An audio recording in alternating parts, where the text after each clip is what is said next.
ലോക്സഭാ തെരഞ്ഞെടുപ്പുമായി ബന്ധപ്പെട്ട സ്ഥലം മാറ്റിയ SHOമാരെ തിരികെ നിയമിച്ചു തുടങ്ങി. CPM പട്ടിക നൽകാൻ വൈകിയതോടെ സ്ഥലം മാറ്റം നീണ്ടിരുന്നു. പ്രജിത് മോഹനൻ ചേരുന്നു. പ്രജിത്ത്, വിശദാംശങ്ങൾ.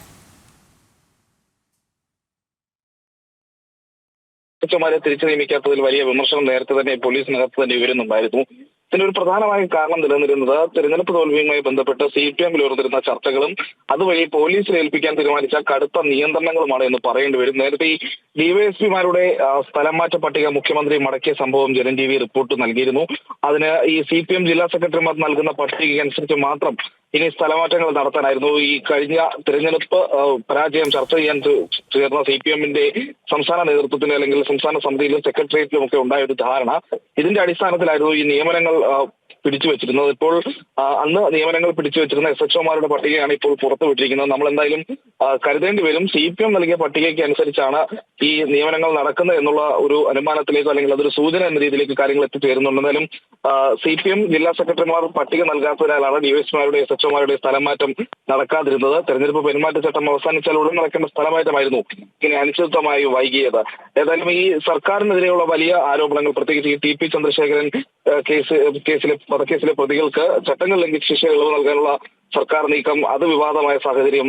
ഒപ്പം ഇത് വിവാദമായ സമയത്ത് തന്നെ ഉദ്യോഗസ്ഥരെ ബലിയാടാക്കി മുഖം രക്ഷിക്കാൻ സർക്കാർ നടത്തിയ നീക്കം, അങ്ങനെ ഒട്ടനവധി കാര്യങ്ങൾ മുഖ്യമന്ത്രിയും സർക്കാരിനെയും ആഭ്യന്തര വകുപ്പിനെയൊക്കെ പ്രതിരോധത്തിലാക്കിയിരുന്നു. ഇങ്ങനെ സർക്കാരിനെ പ്രതിസന്ധിയിലാക്കുന്ന വാർത്തകൾ ആഭ്യന്തര വകുപ്പിൽ നിന്ന് തന്നെ ചോർത്തി നൽകുന്നു എന്നുള്ളതായിരുന്നു സർക്കാരിന്റെയും പാർട്ടിയുടെയും ഒരു കണക്കുകൂട്ടൽ. മുഖ്യമന്ത്രി നേരിട്ട് നൽകുന്ന നിർദ്ദേശങ്ങൾ പോലും ഈ രീതിയിൽ ചോർന്നു എന്നുള്ള വിലയിരുത്തലുകൾ ഉണ്ടായിരുന്നു. ഈ സാഹചര്യത്തിലാണ് ഇത്തരത്തിലുള്ള നിയന്ത്രണങ്ങൾ കടുപ്പിക്കുകയും പാർട്ടിയോട് ആഭിമുഖ്യമുള്ള ഉദ്യോഗസ്ഥരെ പ്രധാന സ്ഥാനങ്ങളിൽ നിയമിക്കാനും അല്ലെങ്കിൽ പ്രത്യേകിച്ച് DYSPമാർ അല്ലെങ്കിൽ SHO തുടങ്ങിയ സ്ഥാനങ്ങളിലേക്കൊക്കെ നിയമിക്കാനുമുള്ള ഒരു ശ്രമം CPMന്റെ ഭാഗത്ത് നിന്ന് ഉണ്ടായിട്ടുള്ളത്. ആഭ്യന്തര വകുപ്പിന് പുറമെ പോലീസ് ഭരണത്തിൽ പാർട്ടി കൂടുതൽ ശക്തമായി ഇടപെടുന്നു എന്നുള്ള ഒരു വിമർശനവും ഇതിന്റെ ഭാഗമായി ഉയർന്നു വന്നിട്ടുണ്ട്. എന്തായാലും ശക്തമായ നിയന്ത്രണങ്ങളാണ് പോലീസിലേക്ക് വരുന്നത്. ആഭ്യന്തര വകുപ്പിലും പോലീസിലും നിയന്ത്രണങ്ങൾ കടുപ്പിച്ച് ഈ രീതിയിൽ ഉദ്യോഗസ്ഥരെ വരുതിയിലാക്കാനാണ് സർക്കാർ നീക്കം. അതിന്റെ ഭാഗമായി തന്നെയാണ് ഇത്രയും കാലം ഈ പട്ടികകൾ ഈ പറഞ്ഞ DYSPമാരുടെ ആണെങ്കിലും SHOമാരുടെ ആണെങ്കിലും അവരുടെ പോസ്റ്റിംഗ് എല്ലാം പിടിച്ചു വെച്ചിരുന്നു. ഇപ്പോൾ CPMന്റെ പട്ടിക നൽകിയതോടെ CPM പട്ടികയ്ക്കനുസരിച്ച് ഇപ്പോൾ ഇവിടെ സ്ഥലം മാറ്റം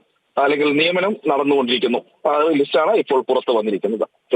ശരി, പ്രജിത് മോഹനനാണ് വിവരങ്ങൾ നൽകിയത്.